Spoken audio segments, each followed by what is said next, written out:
उत्तराखंड के खटीमा में बड़ा बवाल, युवक की हत्या से गुस्साए लोगों ने मचाया हंगामा, दुकानों में लगाई आग। तनाव को देखते हुए खटीमा में प्रशासन ने धारा 163 लागू किया है। बड़ी संख्या में पुलिस बल भी तैनात है। शुक्रवार रात को खटीमा रोडवेज परिसर में दो पक्षों के विवाद में चाकूबाजी हुई थी। उस दौरान 23 साल के तुषार शर्मा की हत्या कर दी गई। दो युवक गंभीर रूप से इसमें घायल भी हुए थे। आरोपी को पकड़ने के लिए पुलिस कर रही है छापेमारी। प्रशासन ने आरोपी के पिता की चाय की दुकान पर चलाया बुलडोजर। एसआईआर के खिलाफ आज दिल्ली के रामलीला मैदान में कांग्रेस की रैली। राहुल गांधी, प्रियंका गांधी और मल्लिकार्जुन खड़गे होंगे शामिल। रैली में मतदाता सूची में गड़बड़ी, वोट चोरी और एसआईआर के मुद्दे को उठाएगी कांग्रेस। रैली में सीनियर कांग्रेस नेता सोनिया गांधी भी हो सकती हैं शामिल। कांग्रेस की रामलीला मैदान में होने वाली रैली पर बोले गिरिराज सिंह, कांग्रेस ने 70 साल तक वोट चोरी की है। रैली को लेकर बोले कांग्रेस नेता केसी वेणुगोपाल, चुनाव आयोग ने सभी शिकायतों को नजरअंदाज किया है। आयोग कर रहा है हमारी आलोचना। छत्तीसगढ़ के पूर्व सीएम भूपेश बघेल ने कहा कि कांग्रेस ने एक निर्णायक लड़ाई की ओर कदम बढ़ाया है। रैली में बड़ी संख्या में आएंगे लोग। कांग्रेस की रैली को लेकर बीजेपी नेता अमरेंद्र सचदेवा का निशाना। बोले कि ये संसद में गृह मंत्री के जवाब का सामना नहीं कर पाए थे। कांग्रेस के नेता राहुल गांधी को भागना पड़ा था।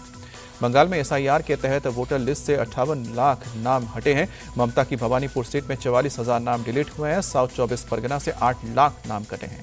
अर्जेंटीना के फुटबॉलर मेसी का आज मुंबई में प्रोग्राम। सचिन तेंदुलकर और सुनील छेत्री से करेंगे मुलाकात। चैरिटी शो भी करेंगे।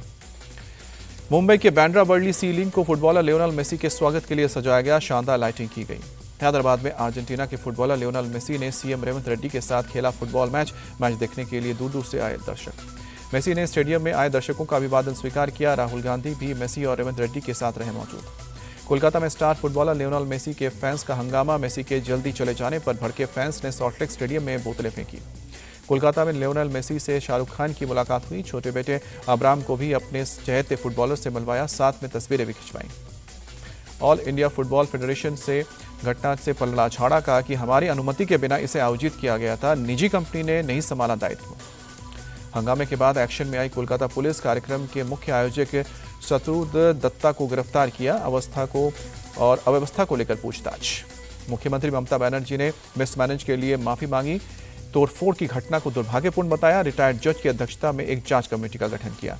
कार्यक्रम में हुई अव्यवस्था पर सियासत। बीजेपी नेता सुकांतो मजूमदार बोले, पूरे कार्यक्रम को तृणमूल ने हाईजैक किया था। टिकटों की बिक्री में भ्रष्टाचार हुआ।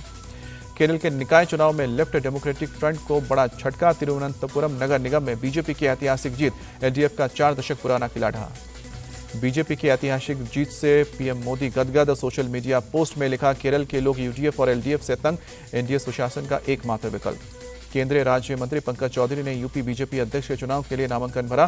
सीएम योगी और दोनों डिप्टी सीएम समेत 8 बड़े नेता प्रस्तावक बने। पंकज चौधरी का निर्विरोध चुना जाना तय। आज औपचारिक मुहर। केंद्रीय मंत्री पीयूष गोयल पंकज चौधरी के नाम का ऐलान करेंगे।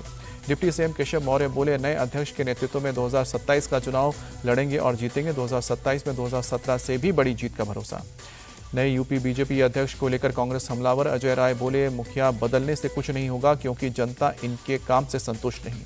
बिहार के डिप्टी सीएम सम्राट चौधरी का बड़ा ऐलान। कहा कि चारा घोटाले के आरोपियों की जब्त संपत्ति पर खोला जाएगा स्कूल। नीतीश शासन में पहले भी हुआ है, आगे भी होगा। बस्तर ओलंपिक के समापन समारोह में शामिल हुए गृह मंत्री अमित शाह। कहा कि बस्तर और पूरा हिंदुस्तान नक्सल मुक्त होगा। 31 मार्च 2026 तक लाल आतंक का अंत। यूपी में तेजी से चल रही एसआईआर की प्रक्रिया। वाराणसी में वेरिफिकेशन का काम 100% पूरा। एसआईआर को लेकर अखिलेश यादव का बड़ा बयान। कहा कि विपक्ष के वोट काटने के लिए यह सब हो रहा है। जहां बीजेपी कमजोर है वहां यह तिकड़म लगाया जा रहा है। गोवा जिला पंचायत चुनाव के लिए अरविंद केजरीवाल का डोर टू डोर कैंपेन। आप उम्मीदवार पूजन मालवंकर के लिए वोट मांगते हुए नजर आए। अतिशी भी रही मौजूद। अहमदाबाद के सिरगवा के पास सागर केमिकल्स के नाम की कंपनी में भीषण आग लगी। करीब 4 घंटे की मशक्कत के बाद काबू पाया। भोपाल के अरेरा हिल्स थाना क्षेत्र में युवक पर हमले का सीसीटीवी वीडियो सामने आया। 9 दिसंबर को तलवार से हमला हुआ था। यूपी के बुलंदशहर में एनकाउंटर, लूट और हत्या के आरोपी 2 बदमाश गिरफ्तार। एक के पैर में गोली लगी। भोपाल में चोरों का आतंक। एटीएम मशीन को उखाड़कर सड़क पर फेंका। मौलाना तौकीर रजा के खिलाफ एक और एफआईआर दर्ज। जमीन हड़पने और जान से मारने की धमकी का आरोप। मामले में 10 लोगों के खिलाफ केस दर्ज। बनासकांठा के तीर्थ स्थल अंबाजी के पास पत्थरबाजी, फॉरेस्ट की जमीन को लेकर वन विभाग की टीम से झड़प हुआ। यूपी के सीतापुर में जीआरपी के जवानों की फुर्ती से बची बुजुर्ग की जान। ट्रेन के आगे आए बुजुर्ग को दौड़कर बचाया। यूपी के बहराइच में मारा गया आदमखोर भेड़िया। वन विभाग की टीम ने मारी गोली। एक मासूम को बनाया शिकार। बिहार के समस्तीपुर में एक युवक ने की फायरिंग। ग्रामीणों ने खदेड़ कर आरोपी को पकड़ा। गोवा क्लब बर्निंग केस में गिरफ्तार 4 आरोपियों की रिमांड 5 दिन और बढ़ी। आरपुरा पंचायत के सदस्यों से पूछताछ। झांसी में पूर्व सपा विधायक की 20 करोड़ से ज्यादा की संपत्ति हुई सीज। प्रशासन ने ढोल नगाड़ों के साथ अवैध संपत्ति को कुर्क किया। बढ़ते प्रदूषण से दिल्ली वालों का हाल बेहाल। CAQM ने ग्रैफ 4 की पाबंदियां लागू की। दिल्ली NCR में ग्रैफ 4 लागू होने के बाद एक्शन में पुलिस। बीती रात बदरपुर बॉर्डर पर गाड़ियों की चेकिंग करते नजर आए। भारत और साउथ अफ्रीका के बीच तीसरा T20 आज धर्मशाला में शाम को 7 बजे खेला जाएगा मैच। 5 मैचों की सीरीज में दोनों टीमें एक मैच जीतकर बराबरी पर हैं। तीसरा T20 मैच जीतकर दोनों टीमें लीड लेना चाहेंगी।